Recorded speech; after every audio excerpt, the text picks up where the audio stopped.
Hello दोस्तों, तो मेरी कहानी है पत्नी का भूत।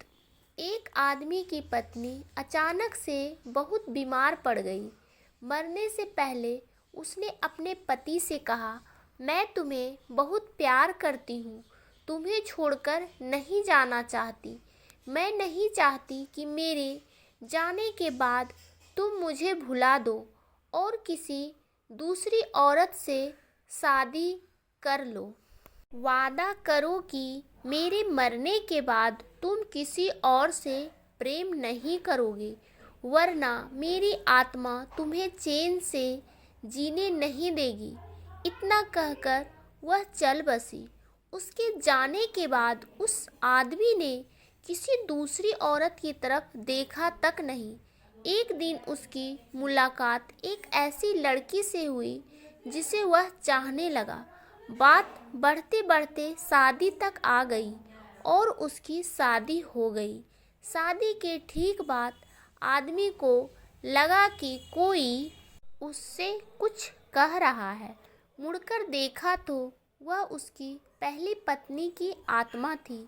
आत्मा बोली, तुमने अपना वादा तोड़ा है, अब मैं हर रोज तुम्हें परेशान करने आऊंगी। इतना कहकर वह गायब हो गई। आदमी घबरा गया। उसे रात भर नींद नहीं आई।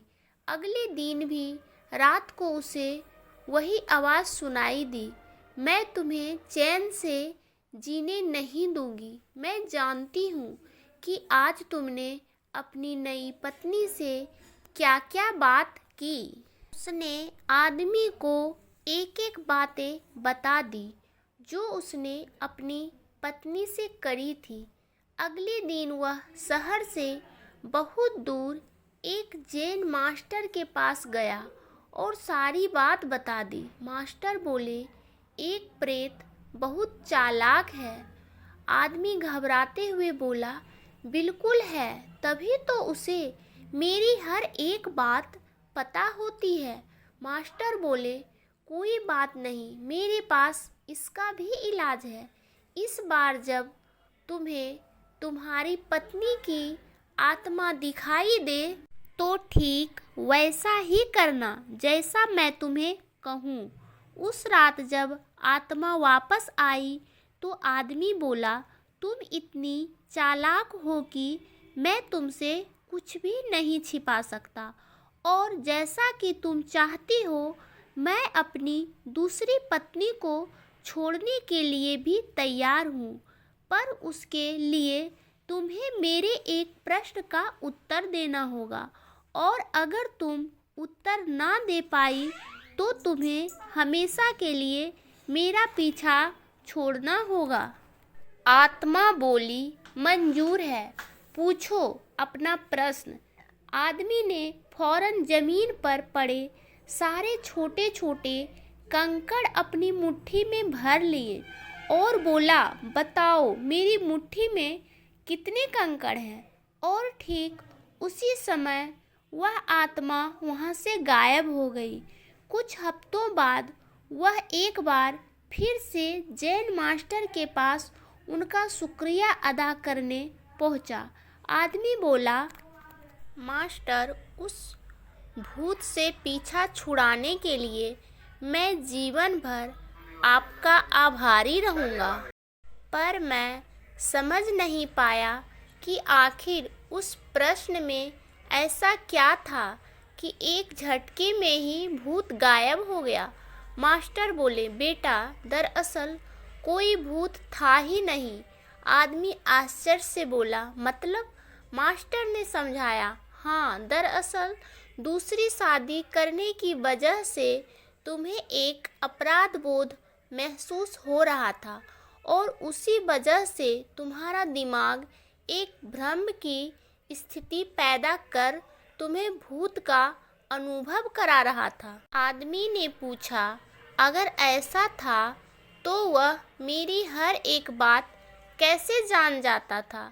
मास्टर मुस्कुराते हुए बोले, क्योंकि वह तुम्हारा बनाया हुआ एक भूत था, इसलिए जो कुछ तुम जानते थे वही वह भी जानता था, और यही कारण था कि मैंने तुम्हें वह कंकड़ वाला प्रश्न पूछने को कहा, क्योंकि मैं जानता था कि इसका उत्तर तुम्हें भी नहीं पता होगा और इसलिए भूत भी इसका उत्तर नहीं दे पाएगा और तुम्हें तुम्हारी दिमाग की ही उपज से छुटकारा मिल जाएगा। आदमी अब पूरी बात समझ चुका था। उसने एक बार फिर मास्टर को धन्यवाद किया और अपने घर लौट गया। तो दोस्तों, कई बार हमारे मन में भी किसी पुरानी बात को लेकर गलत भावनाएं रह जाती है, पर अधिकतर मामलों में हम किसी पुरानी घटना को याद कर अफसोस करते हैं और कभी कभार खुद पर क्रोधित भी हो जाते हैं। ऐसा बार बार करना गलत है।